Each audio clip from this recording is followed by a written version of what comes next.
Gabi sa Anggulo, tampok ang isang haligi ng pelikulang Pilipino, ang ina ng Regal Films, si Mother Lily Monteverde. Siyang namahala sa paggawa ng daan-daang pelikula, mula Bomba Films hanggang sa mga pelikulang tumatalakay sa mga isyong panlipunan.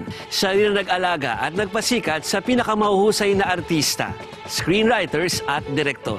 At ngayon sa edad niyang 72, kilala siya bilang may-ari ng mga hotel at resorts at punong abala para sa mga proyekto sa kapwa. Magandang gabi po sa inyong lahat. Ito ang Anggulo. Halos 4 na dekada nang nakararaan mula nang itayo ni Lily U. Monteverde ang Regal Films, na ngayon ay kilala ng haligi ng pelikulang Pilipino. Nananatili sa alaala ng mga manonood ang mga pelikulang gawa ng Regal Films at ang mga artista, scriptwriter, direktor na minsan naging bahagi ng Regal at ng buhay ni Mother Lily.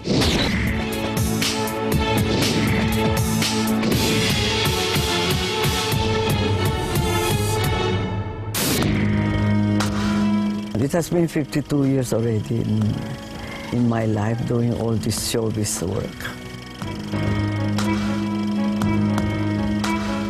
You strive, you work hard, yeah, and you focus. I will always be a Regal mother. Bakal ka masaya. Kita ko ang mga sariwang bakas ng pagpapahirap na ginawa sa kanya. Katarungan para kay Gadesyo! Noong kasikatan ng Regal Films noong dekada 80, nakilala ito bilang tahanan ng pinakamagaling na direktor ng ating bansa. Ako ang welcome ito. Lino Broca, Ishmael Bernal, Mike De Leon, ang ilan sa mga pinakamagaling at tinitingnan ng direktor ng Pinilakan Tabing. Ang kanilang mga obrang nagawa ay nakapaloob sa sinasabing Second Golden Age of Philippine Cinema at nakatulong ang Regal Films sa paghasa ng kanilang galing. Mama, anong masasabi niyo sa galing at talento ng mga direktor niyo? They're very creative. They're very talented. And sayang lang, no? Wala na sila. I really love them. I learned many things from them. Noong 1980s, tinatayang nasa 10 kada taon ang ginagawang pelikula ng Regal Films. Dumoble naman ito noong 1990s. Sa ngayon, tinatayang mahigit 500 pelikula na ang nagawa ng Regal mula nang ito ay magsimula. Parang may sumusunod sa aking babae. At kung susumahin pa ang iba nitong pelikula na kasama ang iba't ibang produksyon, aabot na ito sa mahigit 1,000. Nagnananay-nanayan ka sa mga anak ko! Kung mahilig ka sa bata, gumawa ka ng sarili mo! Ayon kay Dean Roland Tolentino ng UP College of Mass Communication, may 2 klase ng pelikulang Regal Films na nagmamarka sa kasaysayan sa pelikula ng Pilipinas. Una, siyang nag-produce ng pinakamalalaking box office hits ng kanyang panahon. At ikalawa din, may contribution din siya sa pagkaunlad ng tinatawag na Second Golden Age of Philippine Cinema dahil marami din sa mga pelikula na nagmarka, lalo na sa panahon ng martial law tulad ng Sister Stella L. at iba pang mahalagang pelikula na tumalakay ng mga mas political na mga issue ay kakatuwang nanggaling din sa Regal Films ni Mother Lily. Hindi lamang mga mahuhusay na direktor ang nasa bakuran ng Regal Films noong mga panahong iyon. Pati na rin ang mga pinakamagaling na scriptwriter naging alaga rin ni Mother Lily, tulad ng premyadong manunulat na si Ricky Lee. May mga bursts ng ideas. Ay, gusto ko ganito, gusto ko ganun, gusto ko ganun. O, bahala na kayo. Ay, gawin nyo na. So, ang dami-dami yung mga ideas, pero mga bursts ng ideas. Hindi na ako nagbabasa na ng script. I just get storyline and then mga liners na lang. It's, in a way, good for us, good for me. Kasi hindi siya sobrang nakatutok doon sa sinusulat ko. So, nagagawa ko yung gusto ko. Ang Playgirl noong taong 1981 ang kauna-unahang pelikulang ginawa ni Ricky Lee at Direk Mel Chonglo para sa Regal. Para sa kalendian mo! Kwento naman ni Direk Joel Lamangan, hanga raw siya kay Mother Lily dahil sa galing ng producer sa pagkuha ng pulso ng masa. Most of her films talagang dinudumog dahil ang pulso niya ay malakas pagdating sa ano ang gustong panoorin ng masang Pilipino. Learn from my experiences. Ang totoo, mas marami pa siyang ginawang pelikula ng mabilisan o ang tinawag na pito-pito noon dahil sa kinakailangan matapos ang produksyon sa loob lang ng 7 araw. Yung worst of professionalism, lalo na yung pagtaguyod ng kanyang pito-pito films. 7 shooting days or budget of 7 million, napatayan yung shooting days sa production na yun, post-production, pinag-combine mo. So yun yung worst example ng exploitation. Ang tinatawag natin, pinanggalingan ang tinatawag natin ngayong indie film. Siya ang kauna-unahang gumawa noon, pero noon ay pinupulaan siya. Pero ngayon, tinutularan dahil yung konsepto na yon ay naunang ginawa ni Mother at ng Regal. Higit na nakilala si Mother Lily sa mundo ng showbiz dahil sa mahabang listahan ng mga artista na kanyang napasikat. Kabilang na dito ang star for all seasons at ngayon Batangas Governor Vilma Santos Recto. Kumisan mahigpit, madaldal, laging galit. Pero palagay ko si Mother Lily isang producer na may puso. Pagka minahal ka niyan at inalagaan ka niya, I think it's more than show business. Ang mangyayari sa akin, Gigi, kung Taong 1979, unang gumawa ng pelikula sa Regal si Governor V. Doon ko na ginawa sa kanya yung mga sasabi natin na pelikula na may meaning. Kasi karamihan ng awards ko nanggaling sa mga pelikula ko kay Mother Lily. Ano ba ang criteria para maging isang Regal baby?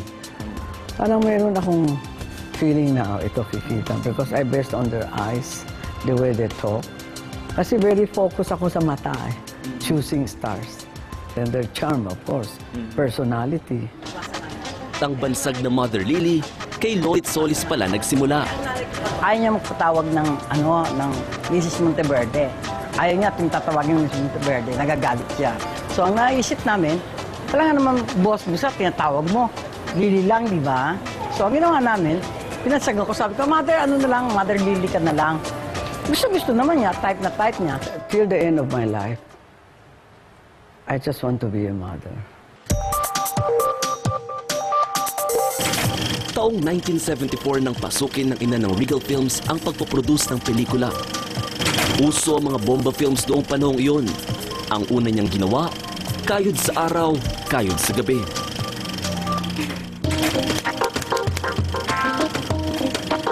Punta na po ko, Mother, doon sa first movie na pinroduce po ninyo, yung Kayod sa Araw, Kayod sa Gabi, 1974. Yes. How's the experience po?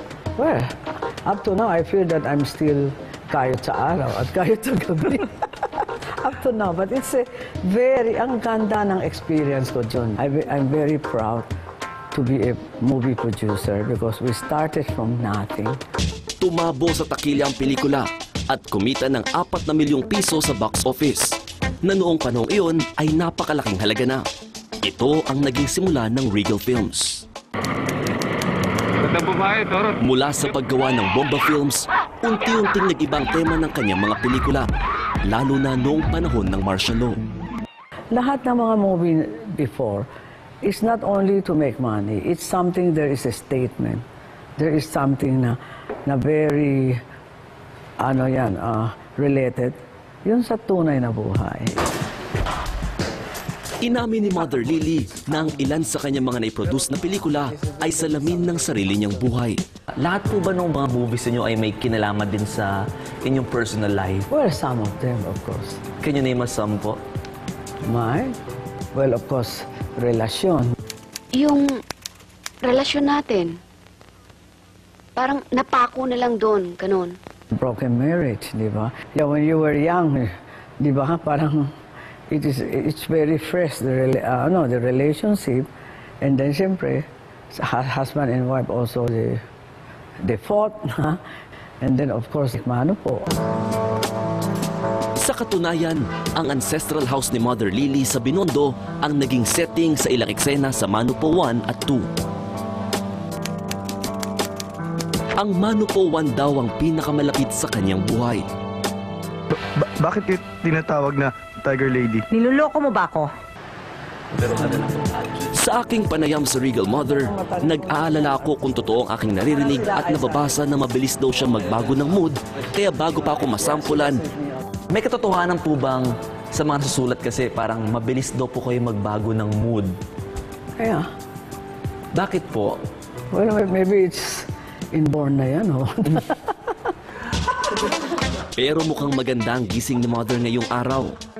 I'm in good mood, ha? Thank you po, ha? Wala ako sa mood minsan.